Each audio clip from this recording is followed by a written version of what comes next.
Welcome to the Redefine Health Ed podcast. I'm your host, Dr. Katie Obright, and we're going to talk all things primary care PT.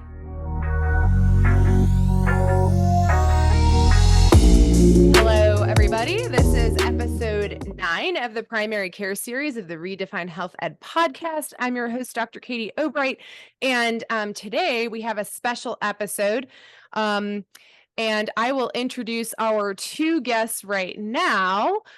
So we have Dr. Daniel Kang, who is the Dean of Interprofessional Education and Associate Professor of Physical Therapy at George Fox University in Newberg, Oregon. He is recognized as a leading clinician and educator in primary care physical therapy and chronic pain disorders. In addition, he serves as a commissioner for the Oregon Pain Management Commission and communication director for the APTA Federal Primary Care SIG, which is how I got to know Dan originally. So Dan is passionate about bridging education to practice and committed to developing innovative health science programs to improve healthcare outcomes. And I will also introduce his colleague, Dr. Jeff Houck, who is the program director of George Fox University School of Physical Therapy. He spent 24 years in academia with many research publications, both funded and private research grants. He has also practiced as a clinical PT for 36 years in orthopedics, manual therapy, and other diverse practice settings, including primary care. So thank you both for joining me today. I'm very eager to hear more about your practice setting and what y'all do. Thanks, Katie. We're really excited to be here as well. Thanks, appreciate it. Yeah, so just go ahead and tell us a little bit about what your interest is in primary care, how you got started, and what you're doing right now. Yeah, so I'll start. I got into primary care about 6 years ago as a clinician working with an internal medicine physician. So my background is I was in private practice 10 years prior to coming into academics. So I'm not an academic by training. I'm actually an entrepreneur as well as a clinician. And so I've always looked at health problems or maybe medical problems in a different way. I always try to find them in different solutions. And so having now an academic background, I've been in academics now for 10 years. I just saw an issue with how backed up the primary care was.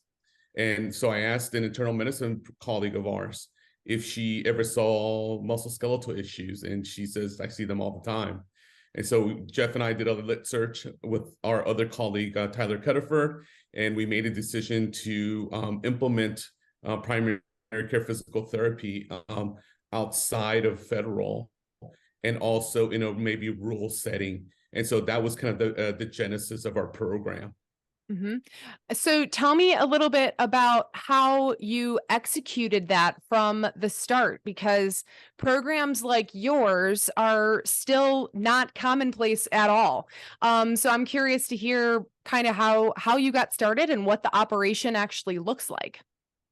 Yeah, so how we got started was actually finding a clinical champion inside of the medical home team, and that was Dr. Sarah Rockala, who was the internal medicine provider. Once we did that, I contacted Jeff and Tyler and from the academic side, and we decided that we would try to come up with a team or a sustainable solution for them.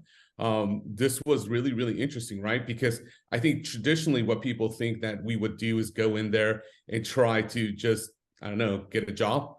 Try to get into the internal medicine space and try to bully our way through. And that's not what we did. We were actually very thoughtful of listening to what they needed. We also knew that it was a really new area. And so that's why I contacted Jeff and said, hey, man, I need some help in understanding how to do a grant or maybe a research project because of his knowledge. And then I also needed Dr. Cutterford, Tyler, because he was the program director, and I wanted his support to not just go get a grant, but also to look at how it might affect curriculum.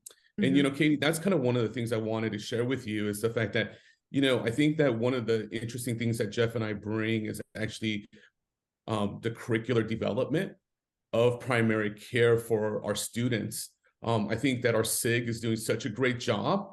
But we also need programs like George Fox, right, to help make sure that we have curricular didactic portions as well as research and professors who are teaching, but also clinical sites. And then how do we then get mentorship from the SIG?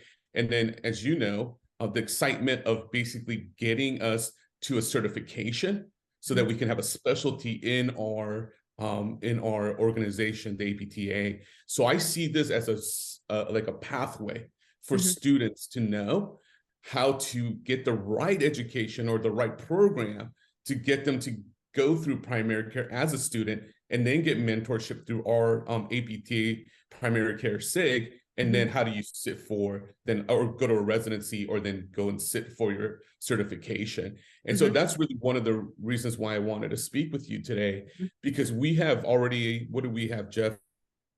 3 or 4 clinical sites that we work with already. We've implemented 4 now, clinical sites, and we could talk about the business model, but I'm also really interested in talking about the educational model and what that looks like for us, kind of moving forward. Interesting that you say this. Too, I mean, yeah, interesting that you are talking specifically about DBT education, because I actually, I can't share a ton, but I am actually a part of a Delphi study right now to take a look at primary care competencies for entry-level DBT education. And one of the things that our work group has discussed is really, we don't have an actual definition or a concept that is published and out there and accepted of what primary care PT actually consists of, and what it is, and what the model is, what the concepts are, et cetera, et cetera. So we're looking at trying to develop that. And I know that the SIG and going through the ABPTS petition for specialty practice has done some of that work, but it almost seems like we're sort of going back to the foundation. So I'm curious to hear more about, before we get into the weeds of what, first of all, what your operation is like and what your curriculum development is like, what your definition of primary care PT actually is. that's a great question. So, I mean, I would say, the setting's important. So you have to be practicing in the primary care setting, right? In terms of most of it would be partly defined by like what tasks they're asked to do, which a lot of them we're already doing. But I think the key element of the definition has to kind of extend to more of a generalist kind of practice, right? Because I mean, essentially, specialty is great, but part of what you're being asked to do in primary care is like extend from specialty to kind of cover the patient's needs, and patients' needs in primary care tend not to be in one specialty area. Okay, Dan, any other thoughts there? Yeah, that's a really good question. Maybe I can answer it with maybe some questions I've received outside of primary care physical therapy. So I spoke just recently at the PA conference, the physician assistant conference here in Oregon, and they have such a really smart group of PA providers. And they asked me the same question. I gave this really great, I gave a great presentation. It was entertaining. I showed them numbers on opioid reduction and all the things that we do. And then they asked me, so what's the definition of primary care physical therapy? And I basically thought it was a setting and then, some of the things that we did. Then they answered their question. So I thought I did a horrible job answering it. I'm not going to lie, right? And then they raised their hand and they said, well, who's doing primary care PT? Can you send us a map of all of the providers and then their numbers? Because they wanted to know where they were besides just George Fox. And I remember thinking, we have a lot of work to do. And I was humbled. And I would say that's kind of where we are at. So before Jeff and I, we know the definitions, and we can probably come up with a pretty good understanding, since we've actually revamped our curriculum, Katie, for our university. So go ahead. Yeah, I want to throw something else out in here. I think primary care PT, like what we've kind of learned by having it be in different settings, because a lot of times, like, we're in rural health, we're not in a busy urban environment, and so you can, just because of the different kinds of questions we're asked. I mean, a lot of times we're being asked questions because there's no specialty there, or because there isn't a provider who has, that kind of specialty knowledge at all. Like, they can even have, like, be an internal medicine doc, but just not know anything about that particular area of internal medicine. And we can add to that.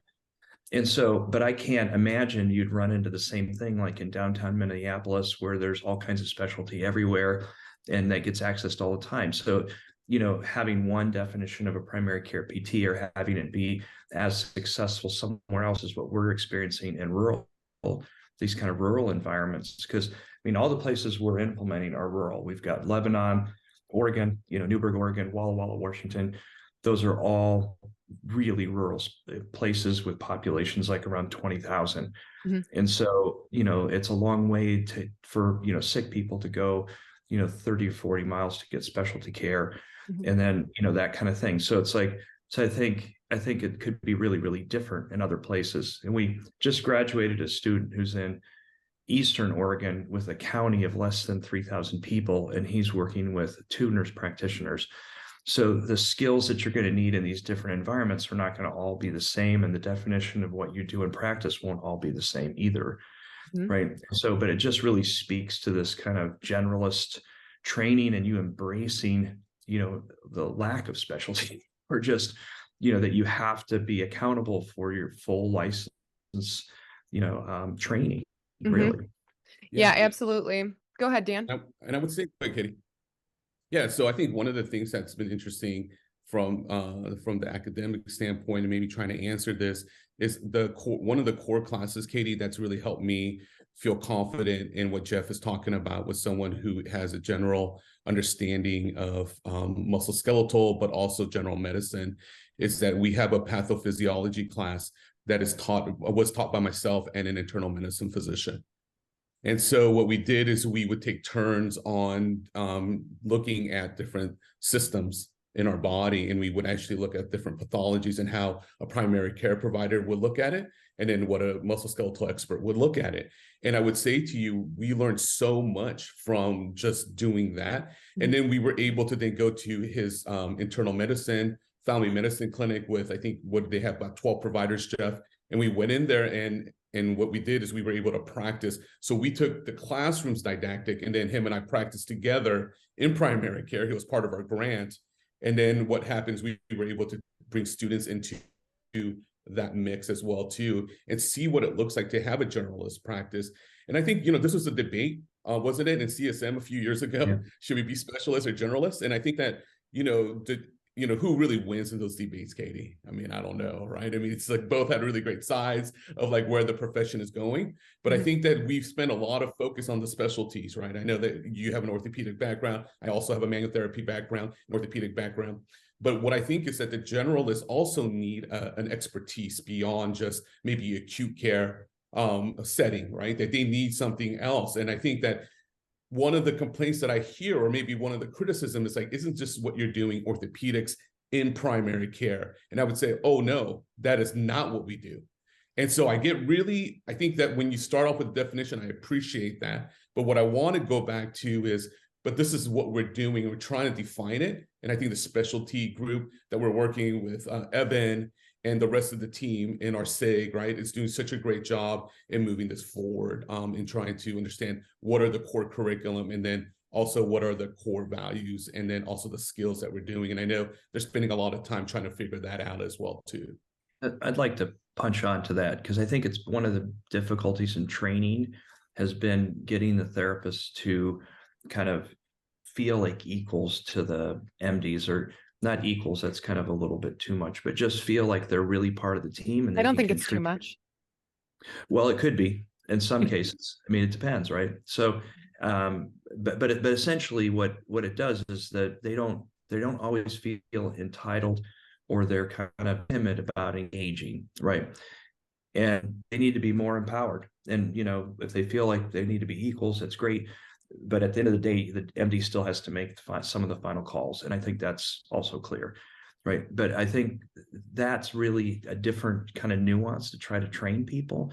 And it has to do with their experience in these different situations. And we have this sense, at least we did when we started, that, hey, we're going to bring in some of these musculoskeletal skills, and we'll kind of extend to these other skills, and we'll stay in our zone, and we'll be, valuable but safe in our zone of knowledge and all that. And the reality is the zone is kind of not really that defined when you get into primary care. It's all over the map, and it's not really clear. They don't really know. We don't really know. And we're all kind of collaborating and kind of guessing, because people have all these comorbidities and complicated presentations and these psychosocial layers of, confusion that are dropping down on their healthcare experience. And so, how do we're trying to navigate that as partners, right? Mm-hmm. And this idea that this specialized training is going to help us through that, or help us keep us safe or in a certain zone where we can kind of contribute, have value, but not take risk, is fictitious. It doesn't Mm-hmm. exist, Mm-hmm. because essentially, like a good example is like when we first started, it was like the idea was, okay, we're gonna see the low back pain and musculoskeletal cases are going to come over to us. Eventually, we'll kind of spin off into this world of parallel referrals, and we'll have our own kind of office, and all the MSK will come to us, and that'll be great. And essentially, it doesn't really work because hardly any of the patients have just one, or in terms of overall percentage of primary care patients, almost none of them have one single problem that's MSK. They're usually getting treated for multiple different things. 50% of them are over 65 years old, right? And so it doesn't really serve the needs of the patients to be, kind of micro focused on a certain specialty area or something like that. The patients really have comorbid conditions, and they need them all to be addressed. And so designing your curriculum after patient needs, and your practice after patient and provider needs, because that's why the MDs want us, because they just want to help the patients coming in, and they don't have all the skills for all the different problems they have. Mm-hmm. Yeah, so I think that you definitely just spelled out why it's important that physical therapists in primary care, or physical therapists that are practicing in a primary care model, are not just exclusively focused on neuromusculoskeletal conditions. Because so my experience, I started out in the my listeners know this. I was an embedded physical therapist in a primary care in a soldier-centered medical home in the Army, and in that role, yes, there's tons of isolated neuromusculoskeletal complaints. But then contrast that to my first job when I got out of the Army, when I was in the cancer center. People coming in with cancer have, cancer and its treatments affect all body systems. And so when a patient comes in with back pain, they also they may be experiencing radiation fibrosis, which is systemic. It's not just local to that one area. They may be experiencing cardiotoxicity from some of the chemotherapies that they're on, in which case I'm going to do some cardiovascular and pulmonary assessment and treatment. And one of the things that's interesting and that I was so uncomfortable with when I first got to the cancer center was thinking outside of my little tiny orthopedic box that I was so used to and comfortable when I was in the military. And then thinking like, okay, I got to go back to the stuff that I learned in PT school, which I thought was reserved only for acute care, and then learn how to translate that into the outpatient setting, because acute care, like cardiovascular and pulmonary conditions, are on the rise. They affect at least 50% of our population. And then we have this other subset that is affected, by prehypertension or prediabetes. And we have a significant role in helping to educate patients about the role of exercise and physical function and physical activity as it relates to those problems. And yes, I understand that we technically can't code and bill for it and get reimbursed for it as a standalone isolated thing, depression, diabetes, hypertension. However, if we're seeing patients that have all of these other comorbidities, we need to practice at the top of our scope and address everything that we can, bones to skin, that we're trained to do fundamentally from DPT education and onward. So that's my challenge to a lot of orthopedic professionals, or to PTs practicing in primary care that are exclusively focused on neuromusculoskeletal conditions alone. So any thoughts or comments on that? It seems like we're on the same page, but I just want to check. Yeah, we're definitely on the same page. I think that one of the challenges too, Katie, there's a lot of challenges, but I love the gauntlet that you're setting, and or putting down. We're with you 100%. And again, I mean, it affects the way we actually look at our training then, right? I mean, this is one of the things, and we can look at it post professional, or we can look at it from from DPT curriculum, right? I mean, this is really what the conversation is about. Then if that's the gauntlet or that's the standard, what are we going to do to prepare people for that?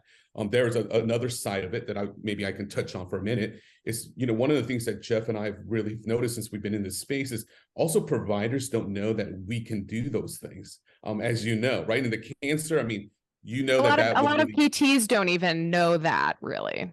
Right. And Jeff, I know, was doing Jerry Psych, right? And he called me and he was so excited when he was sharing with all the things he was doing. And, I was in family, but I also really loved being in internal medicine, because I think internal medicine is very different, right? And the type of diagnosis we got, because it was very, a lot of it was about people who were aging, and then some of the systems that were failing, as well as musculoskeletal, and then always balance was always a really big thing in the internal medicine setting. So I think that you're absolutely right, Katie. I think that if that's a standard that we are going to, and that's what we're looking at as certification or board certification for our unit, what are we doing to prepare ourselves, and what are we doing to prepare our students? I always go back to, as someone who's a leader in education now, and thinking that. I'll pick something else out that you kind of hit on, is like, and I'll just say it like this: are we doing the right things in the right places? And because you brought up like these diseases and problems that actually we could help a little bit, but that we're not doing anything about. And some of them are bigger than the problems we are addressing. And you just listed them off, like depression, diabetes, and, cardiovascular diseases, as well as chronic pain, which chronic pain is kind of a big win for us. If we just keep focused on that I think really helps us out. But in the end, it's not enough. Like, it's like these other diseases are really also prevalent in primary care, and they're overwhelming the providers. They're just kind of tracking their demise or their progression. Like diabetes, they just track their progression. They don't really stop them. Some of the times they help manage it, but then they need more, more tools, like that behavior change kind of, health wellness kind of focused tools. We all know that those are the 45% of the drivers of the continuation of these killers, really, in terms of long-term disease and chronic illness, right? And so I think that's where we need innovation more than just musculoskeletal primary care and chronic pain. And again, I know we're effective and important in that domain, but these other domains are also, critical for us to be able to like address patient needs and really help the providers in primary care, because that's what really they're facing, and they really need support in these different like areas. And that's partly why, the health behaviorists have been so successful, is because they're immediately swooping in and providing this kind of adjunct service that extends the effectiveness, for taking drugs, for being compliant with behavior change kind of protocols, with accepting, surgeries and things that they need to kind of, step into a better health, situation for themselves. Right. And I think that's really something we can learn a lot from, is like how they've been kind of adapting to the primary care environment, which is really interesting, because they get zero training in diagnosis and disease.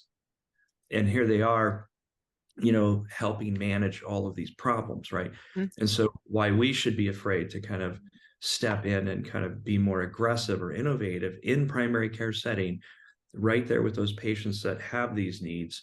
That's really where, my, I kind of heard that in what you were saying, because you're like getting activated and challenging people. And it is partly that we have this kind of success in musculoskeletal. We have all of these biomechanics. I mean, I did biomechanics research for years. We figured out at a very minute level how the ankle joint works and the knee joint works, and all these different, muscle patterns and everything. What if we took that same energy and excitement for curing musculoskeletal problems and put it into diabetes, or put it into like, congestive heart failure, and helping the demise of those patients, right?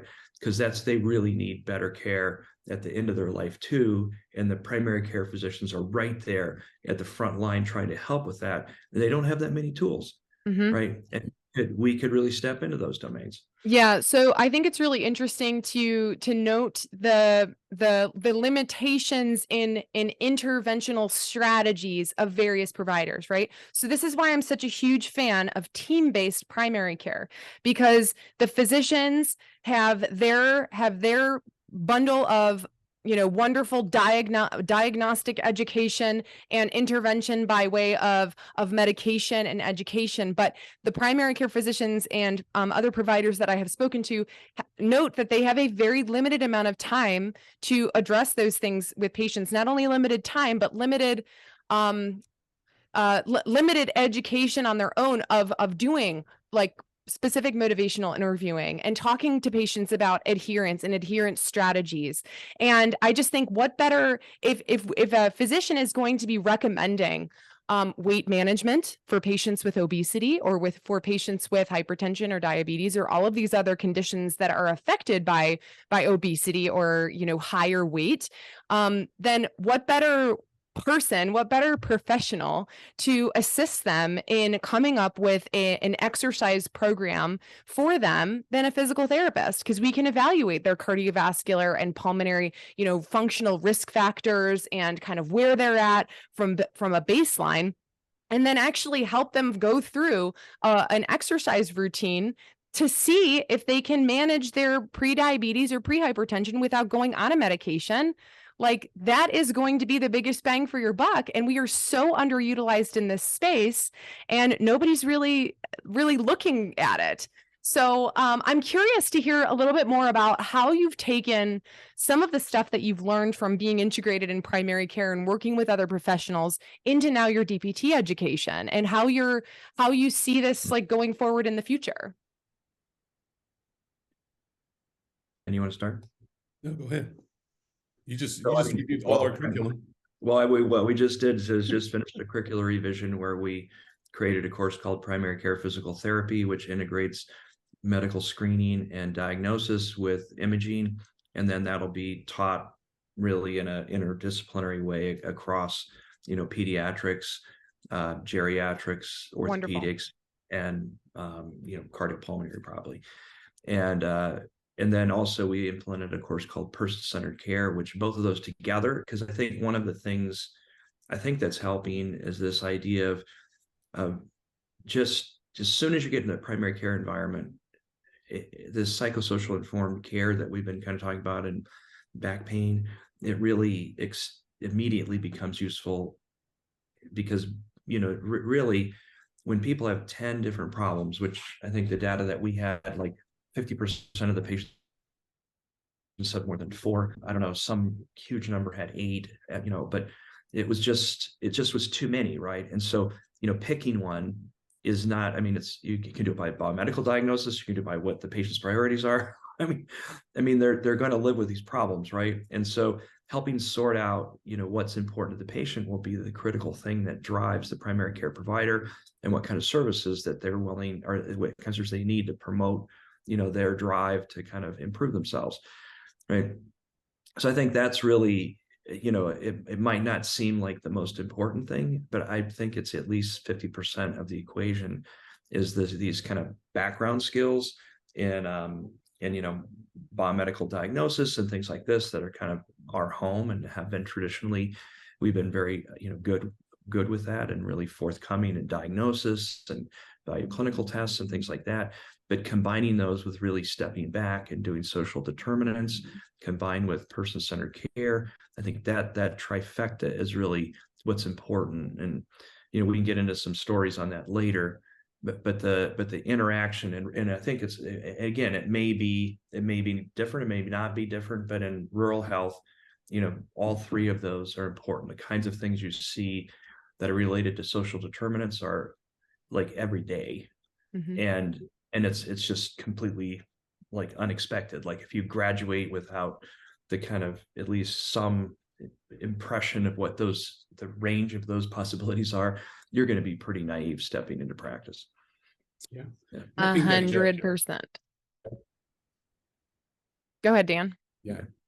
I just want, it's the fact that, we've been working on this for 5 years, but I think the curricular revision is just bringing it together and really just making sure that it's one of those things that are spiraled together, right? From pathophysiology, then to cardiopulm, and then from cardiopulm into ortho and neuro. So what we've done is we've kind of changed the way that we look at it. Instead of it being a standalone class, because a lot of programs are starting to have it as a standalone class. You see this primary care focus, and rural health and then population health. But what we've done is we spiraled it into all of the things that we do. And I think that it's really interesting to see that. And I would say that where my main focus, I'm not the director of clinical ed, I'm the dean of the program. But one of the things that I love is that the faculty team is understanding what it is. I think in the beginning, they were a little confused. What is this primary care and how is this going? And then I think the thing that Jeff had to deal with is then everybody wants to do primary care. And it's like, you can't have that. You have to have a balance, right? And then the other interesting thing is that our director of clinical ed is really passionate about making clinical sites for us for primary care. So that's the other end that we work with, right? So we have an in-house clinical rotation basically in their first year, and it's like a primary care clinic. And so we have everyone come through, we put them in the cohorts of 4, all faculty and clinical instructors get some type of training, and then we see over 150 patients, 160 patients throughout 4 to 6 weeks, and we get to work on them.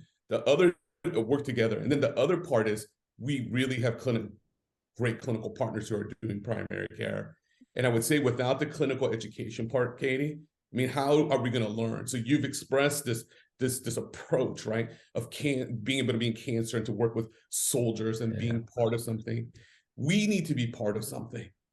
And it's like, I'm so sick and tired of us trying to make our own silo. That's great for those who want to do that, but it's like you nailed it. There is a team of primary care, not even providers, but primary care team that wants us to be involved. And I think that that's where we've spent our energy in trying to develop those partnerships. And our students are now becoming some of the leaders, or starting to become leaders in the SIG, but also in primary care. And we're really excited about that because we want to extend physical therapy and help continue to make it grow. And I think primary care is an area where it needs to grow into. Yeah, we sort of touched on this in my episode that I did with Katie Q. I don't remember which episode it was, but she's a resident at VA Palo Alto, and they rotate through they have a primary care rotation there. And one of the things that I asked her was, how did what you were learning in your DPT education translate into your clinical experiences? Because this is a huge problem across the board.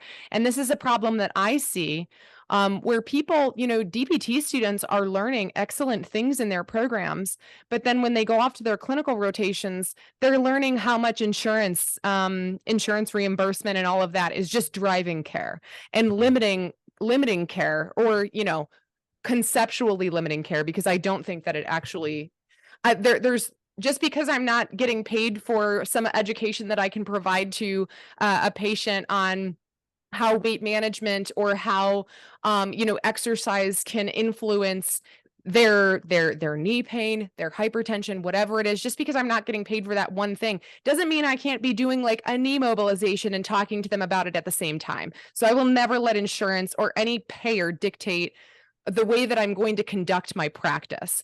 Now, with that being said, there is a big problem with students going out on their clinical rotations and just seeing this same old model perpetuate itself over and over again, where, we are sort of like still under that technician sort of role, and we are subservient, and we are not part of a primary care team.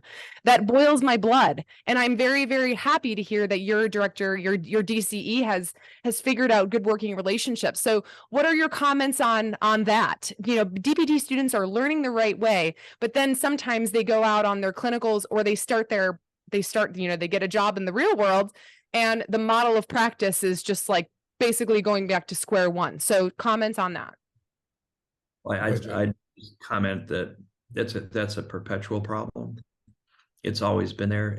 I think it will always be there. We have the old versus the new, and it's people like you, Katie, and young therapists who drive this change. And it has to be strong-willed in order to kind of overcome some of the problems, right? But I'd like to throw it back to you. I'd like to ask you a question, because I think you have a lot of experience and stuff. and you're passionate about this, and you're hearing from a lot of different providers on the show and things like that. So why do you think that providers kind of perpetuate and also have difficulty stepping in? Because this is a big problem. I mean, it doesn't, even in myself, I've got an experienced person, and there's been times when I might not have said something and then I've regretted it later, right? Why do you think that we have, or perpetually we kind of have this issue with like stepping into the ring with the providers and kind of giving them advice, taking the hard discussions that they have? Is it lack of communication skills? Is it training? Everything? Like what do you think it is? Institutional limitations, number one. So the employer sets a model that dictates the way you practice. And I'll give you one. So that's number one. And I'll give you an example. I had a friend from PT school. So I'm a 2014 graduate. So I guess it'll be 9 years now that I've been practicing. And I had a friend one time who worked for a company, and she received a negative performance review because she was getting patients better too quickly. So Oh, wow, that's fine. there you go. Like, fun. you aren't seeing your patients for enough visits. So, we got to get that up a little bit more. And then you'll get a better performance review. Nonsense and unethical nonsense and sort of fraudulent nonsense. Second example to that, which I wrote a blog about last year or 2 years ago at this point. Yeah, 2 years ago. I moved to Chicago. I got a job at a local clinic. Just working a couple days a week. I was in the middle of fellowship training, needed to get clinical hours, still wanted to see patients, whatever. So within 5 weeks of my employment there, which during my interview, they said 8 to 10 patients a day. I said, great. That sounds very reasonable, very doable. The operations person just didn't like the way that I was managing my patients, that I was only seeing them, once a week, twice a week. They wanted me to see patients, and this came out again 3 weeks into my practice. They wanted me to see patients 3 times a week, which I was only there 2 times a week, 3 times a week for 14 to 16 visits. And I said, no, I'm going to do whatever is medically necessary. Yeah. I'm billing insurance. That to me sounds like fraud. Now, I didn't say that to them, but 5 weeks into my employment there, they fired me on the spot. No warning, no conversation. And this is like somebody who at the time I was adjunct faculty. I had an OCS. I had a lot of experience. My team that surrounded me, so there was one other therapist and a PTA that worked in my particular clinic, valued me and valued my expertise. And that's what happened. And so institutional limitations and barriers that are garbage and revenue driven is definitely number one. I mean, just look at how many corporate healthcare companies, not just PT, but across the board, are publicly traded. Mm-hmm. Revenue is first. My husband is in international business. I know this. Revenue is first when you are in a publicly traded company. So institutional barriers, number one. Number two is the clinicians that are mentoring and modeling what right looks like for our young DPT professionals. Most of them are doing things wrong, in my humble opinion. Nobody's taking vitals. Nobody is performing an adequate medical screen. In fact, and I can give personal experience because I had 3 fairly major orthopedic surgeries over the past couple of years. I've had a weird medical history. But in getting to PT post-operatively, not a single person took my vitals baseline. That's a problem. That's a serious problem. So across the board, I think we have this modeling of PTs that are just kind of like, they got a job. A lot of people are burnt out, and they do, just your standard average continuing education, the free stuff, because it's easy and it's free and nobody has money and everybody's getting pay cuts and everybody's burnt out. And so and this isn't just PT, this is across the board in a lot of healthcare.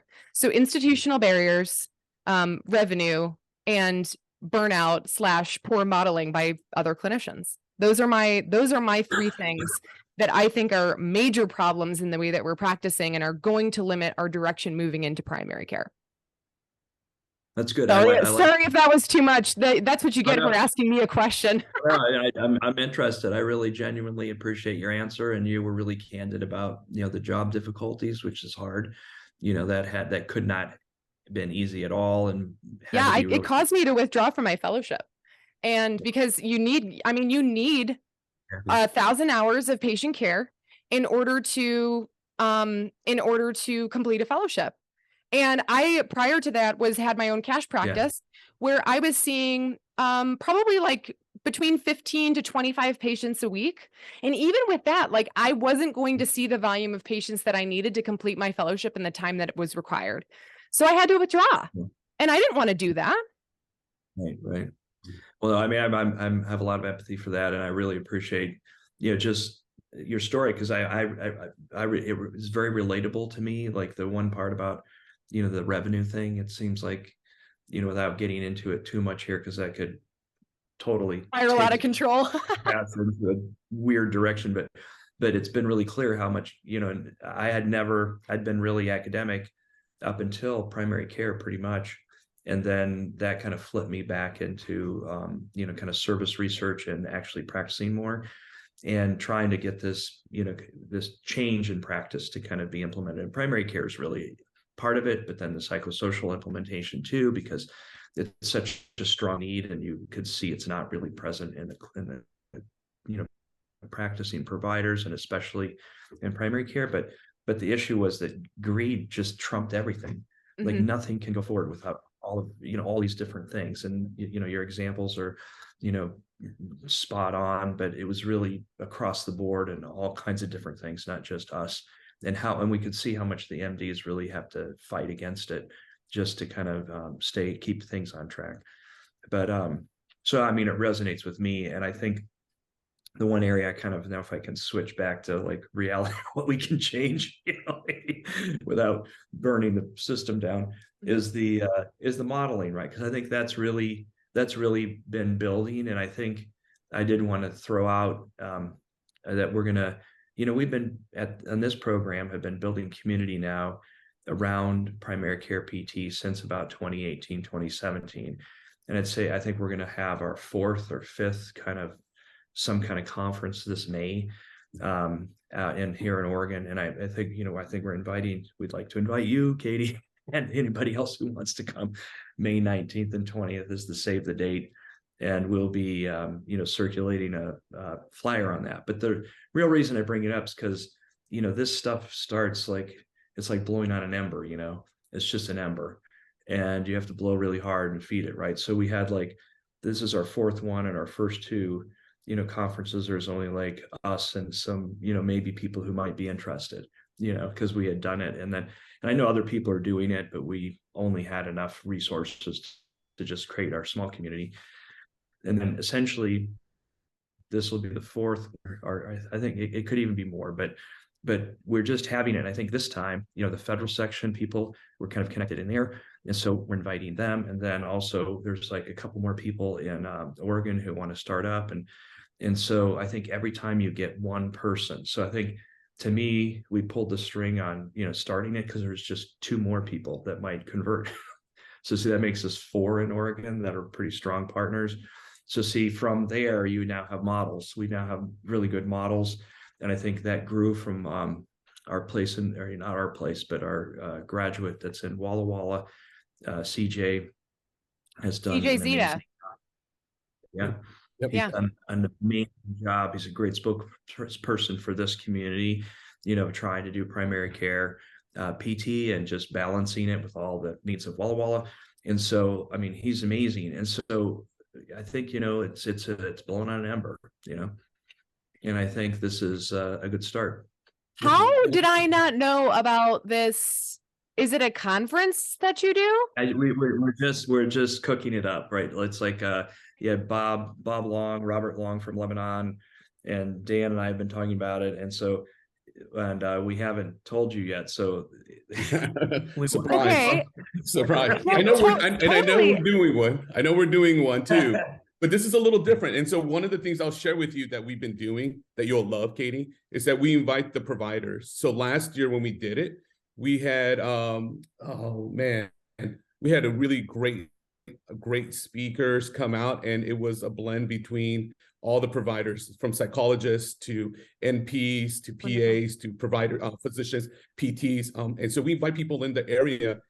And Bob, I know you had him on the show. We got a grant together with Samaritan and George Fox. We've gotten a grant with Providence, which is another healthcare providers out here. So we've been doing the work around it, and what we're doing now is we want to continue to invite people to that work. So yeah, you're invited. I want to kind of step back though, maybe one more space. Something that really that spoke to me is we were invited to speak for the student conclave for the APTA, and we actually spoke about primary care. It was early on, and I will never forget how angry people were, Katie, when we talked about one-time treatment. When we talked about seeing patients for a short period of time. I've spoken at a lot of places, and I thought maybe it was my expectation that I was going to be in home court advantage because I was in Portland, and I felt like we always are student-centered in our thinking, in our curriculum. And that doesn't mean doing what the students want. It's just like person-centered approach. We're thinking about them and sharing power with what we think might be their perspective, right? And so we put this presentation on. I think it was the shortest slides we've ever had, or the least amount. I think Jeff got it down to 21, which is unheard of with the group that we had. We brought the primary care team, we brought the PA, you remember, and we brought the physician and our team there, other students. The students were there. We had students interning and going through this. We had this whole team, and what a lot of people focused on wasn't that. They were focused on the nuts and bolts, and the thing that they really felt threatened by was that PT was to be 10 to 12 treatments. And that what we're talking about is doing either one, like a triage, or doing, 2 or 3 at the most. And I will never forget that day, because it was one of those things where it's like, when you look at it, you're so into it, you're thinking this is going to be a home run. And then when you listen to the other groups share with you, and I know it was a few students or a few people, it wasn't an angle that I ever thought I would hear from a student that says, I don't want you to do that. And then they asked us the question, is this real? Is this really physical therapy? Was the question. I remember they said that. And I remember going like, wow, is this really physical therapy? And then that went back to your point on what has been modeled. Mm-hmm. And that's when Jeff, myself, and our team went back and said, okay, we got to start changing the modeling beyond that. So I wanted to add to that story on why Jeff was talking about, like, we have good models, we have good partners, but also the tension you were talking about, Katie, on like what is being modeled in a lot of these situations, especially when it comes to, care. And I think that one of the things that we've already touched on a little bit is with acute care I've spent some time there as well. Different kind of modeling, right? Some of the times people are saying it's not skilled enough, and I'm just saying what I've heard, right? But what I would say to you is, but there's so much complexity in what's happening in just the medical history of a lot of the patients there. And I think primary care has such a richness of that too. There's so much going on in the history and the complexity, and also then how do we then figure out what the priorities are. And I would say a lot of it has to do with communication between the paid person and the provider. And that's really a really wonderful thing to do, is to have those partners as you're starting to make those decisions, versus like what the culture we think should be in an outpatient typical clinic, where it's very important to think about productivity. And I totally get that. And my story really resonates very similar to you and Jeff's. And that's really why I started my practice a year out of PT school, because I saw so many things that I felt like I had no control over. And it wasn't because I wanted to be successful financially. I wanted to have autonomy. And that's why, and then the people who worked for me, at one point we had about 12 employees. It was always about, everyone who joined me was exactly the same reason what you said. Is they wanted to practice in a way that didn't feel like they were being told from a revenue standpoint and what needed to happen. And it was tough. It was tough balancing that at my clinic. It was really tough. And I would say that I understand the real tension that managers and clinic owners have to deal with. So, yeah. It is not an easy, it's not an easy question. It's not an easy problem. It's not, and there will be no easy solution. But I think, you know, the bottom line with this is physical therapy is we can't, our profession and our skills and training goes across the continuum of care. We've got PTs in acute care. We've got PTs in outpatient. We've got PTs in, you know, geriatric settings and skilled nursing and palliative care and pediatrics, and it's neonatal. So it is across the spectrum of care. And I think oftentimes when we talk about PTs in primary care, the real big focus has been on direct access and neuromusculoskeletal care for adults. But that's, like, to me, that's just solid orthopedic practice. You know, that doesn't let us practice to the top of our scope. And to your point about how people got angry about, you know, the limited amount of time that you can spend or that you can provide so much value in just one visit or just a couple of visits, it's because they're not used to, you know, I think you know, there was a Fritz study that showed like kind of utilization of physical therapy by all musculoskeletal. It's like 7 to 14% of people with neuromusculoskeletal issues ever even see a PT for that.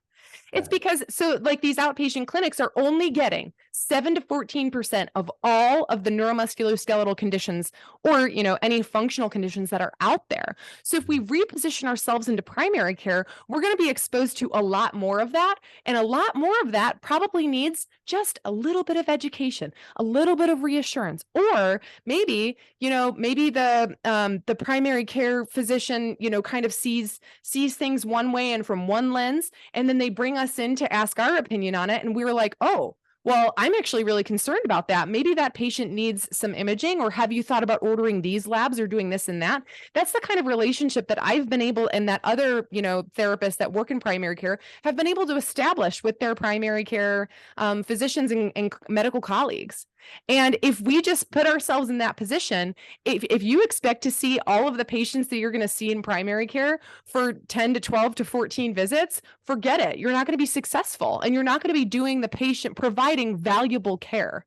So the modeling, it's the modeling. Yeah, I love it. Me too. Are you okay? I am, you know, I'm hanging in there. I think there are some days that I get, because I'm passionate about this, and it frustrates me. It frustrates me where we're at, because when I was in school, and I graduated in 2014, so started, I don't know, 2011. The whole time I was in school, which, you know, Temple was awesome, but they sort of taught me this super forward thinking model that is now not actually practiced. So they taught me what Well, right you looks got lucky. like. Exactly. I totally lucky. got lucky.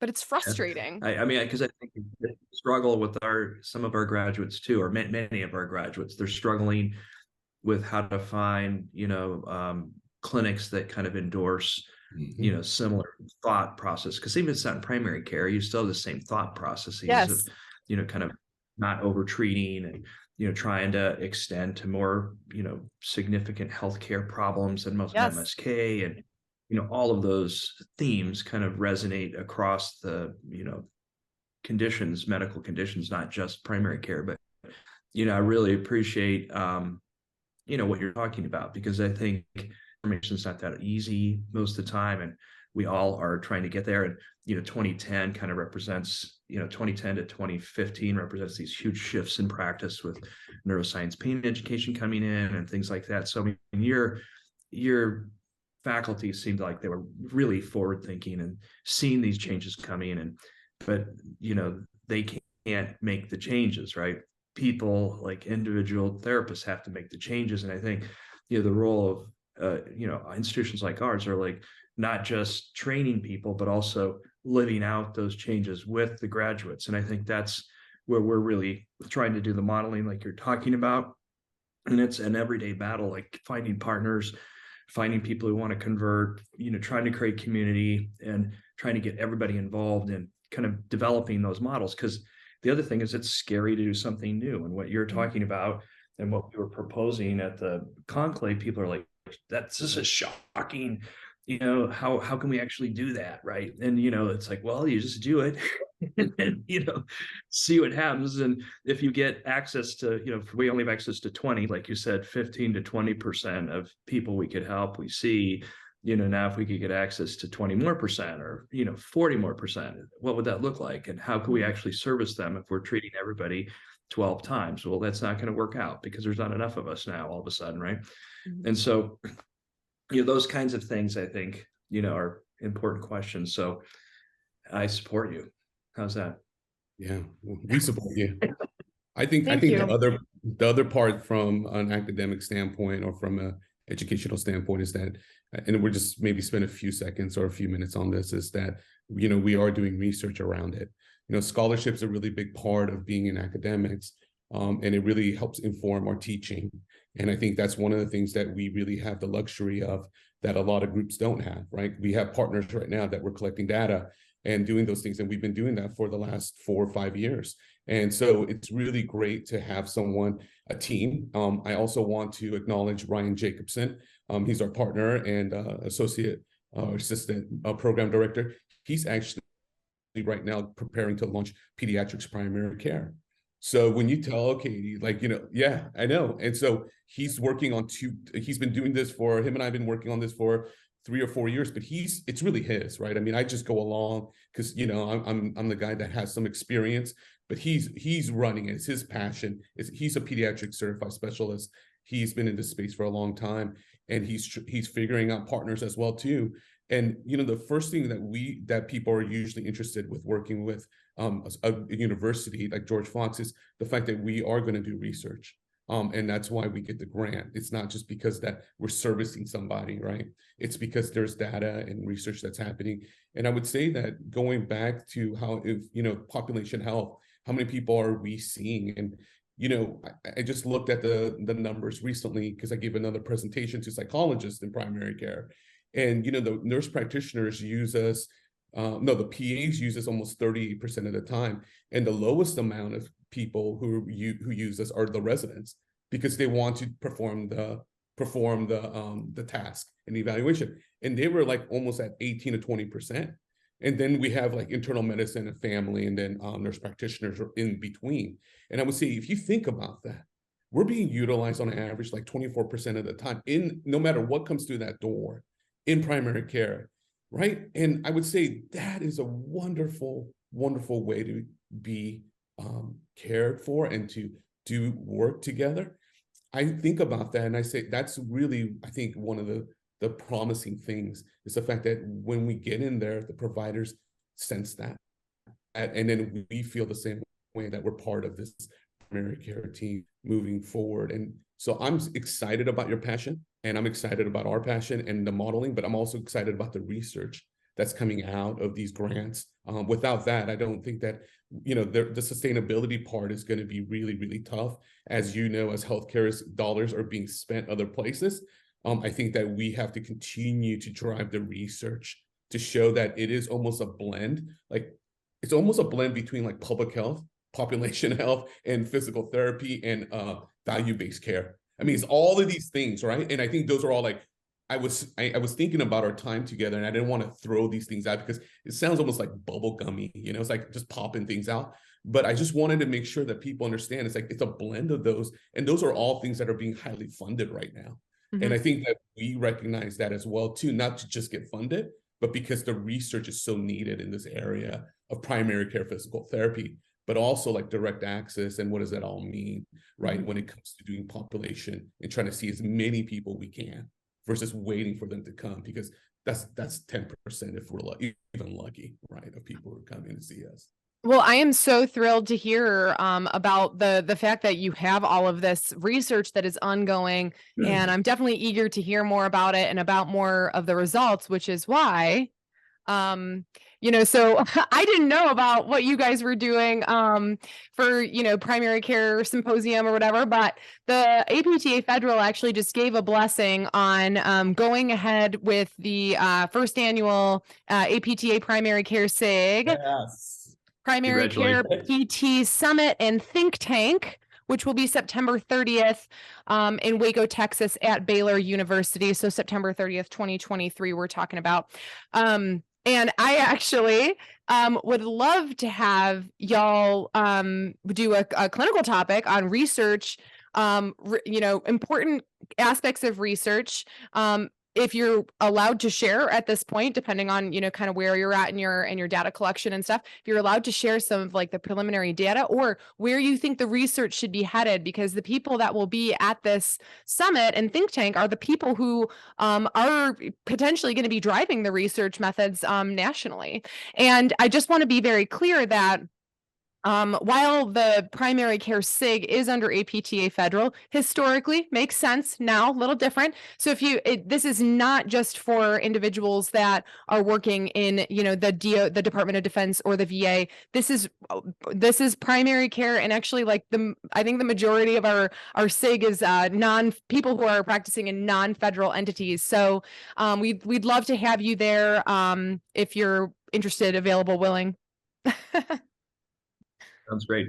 No, we would love to come. I mean, that's been the main reason we have these events, right? Because we had data. That the first one we held, we had a bunch of data from the 1-year grant that we had. We'd seen, over 1,000 something patients. Wow. So we wanted to share that data with people, and people wanted that so that they could, build their programs on data or some type of grounding rather than just throw them at the wall. Mm-hmm. And so that's why we have the event, so people can share, ideas and stuff like that. Just a think tank kind of concept, like you're doing too. So mm-hmm. It's great, and it's just local here in Oregon. So yeah, we'd love to come if that's helpful. Yeah. Yes, great. Awesome. Well, in closing here, this has been an incredible episode, and I actually have a number of things that if you guys are interested in doing a part 2 that we could talk about. But in closing, sure. if people want to reach out to you, so you said you have reached out to multiple clinical sites and kind of established sort of primary care PT operations in a variety of settings. If people want to reach out to you, get your expertise, how can they do it? Well, jhouck at georgefox.edu for me. Okay, so I'll share your email in the show notes. Yeah, share my email. I answer phone, email, whatever, and I check it all the time. So yeah. Great. Yeah, so same thing. I'll share my email with you, and you can go ahead and post it.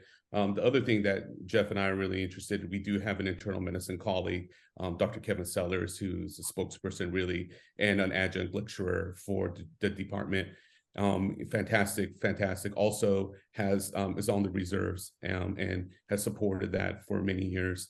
One of the things that I'm really passionate about that I would love to just share is I'm really interested in interprofessional education and collaborative care, as well as, of course, primary care physical therapy. Why I say that is that it's a team. And so we can't forget about the team, right? It can't just be dominated by physical therapists. And so one of the things that when we go and we talk to the medical home team and we talk to the medical directors and then the administrative staff, whoever the head of the administrators, it's like we have to be able to speak that. So when we go and talk, I just want people to know it's like we're coming as a collaborative collection of just amazing people trying to increase exposure to physical therapists, but also what's the best care for the person mm-hmm. at that moment and what will help the system. So mm-hmm. I think that, again, reach out to me. I think with Houck, you can reach out maybe with curricular questions. If I can direct that, he's really great at that. And also research and faculty development. He's become really a leader in that as a program director. And for myself, probably more collaborative interprofessional education. And then also, those kinds of things and mentorship. Those are really things that we're really passionate about. So Katie, thanks for having us. We've really, really enjoyed our time. You're really one of the people that we wanted to talk to because we know that you're trailblazing the primary care, and we love your energy and we love your passion for for it, but we also love the work that you're doing. These kinds of programs that are happening in Baylor or Waco, Texas, with the sponsor of Baylor, and the SIG doesn't happen without people like you and the SIG members. So thank you for doing that. Well, I sincerely appreciate it. And to quote Elizabeth Blackwell, who was the very first graduate of a medical program in the late 1800s, very first woman graduate, woman physician in the United States. She said, it's a famous quote, "It's not easy being a pioneer, but oh, is it fascinating." And I try to remember that every time I experience, days like today where I'm frustrated. I'm frustrated about the lack of momentum and the lack of progress and the lack of this and that. And I just have to remember, and, maybe this is, important for everybody who's sort of navigating this space for the first time. Don't let those barriers frustrate you. Let them fascinate you so you can explore reasons why. And then design future solutions to the problems, because it is there. And just because you're the first one that's doing it in your whole county or state or whatever, it doesn't matter. Just try to keep going, because it matters for our population, for the health of our society. And I think about my parents who are aging. They're still young, but they're aging, and I get so worried about the healthcare system that is going to be responsible for their care. And it's our responsibility as people who are really passionate about patient care and about caring for people and about compassion to drive those changes. We can't just quit when it gets hard. So I'll end on that note. Thank you so much for coming on. This has been a great episode, and I would love to have y'all back on to talk more about interprofessional education and interprofessional care, because I think it's super important, and that's another hour at least. So thanks so much. Really appreciate your time. Katie, I appreciate you very much. And it's wonderful. Thank you very much. Thanks for listening to the Redefine Health Ed podcast. Support our mission of getting more rehab professionals integrated into primary care by visiting redefinehealthed.com, subscribing to our email list, following us on social media at Redefine Health Ed, and taking one of our courses. All podcast listeners can save $50 on our Foundations for the Primary Care Therapist course or the Master Musculoskeletal Imaging certification by entering RHE Podcast, all lowercase, into the promo code section of the checkout page. Until the next episode, stay awesome, y'all.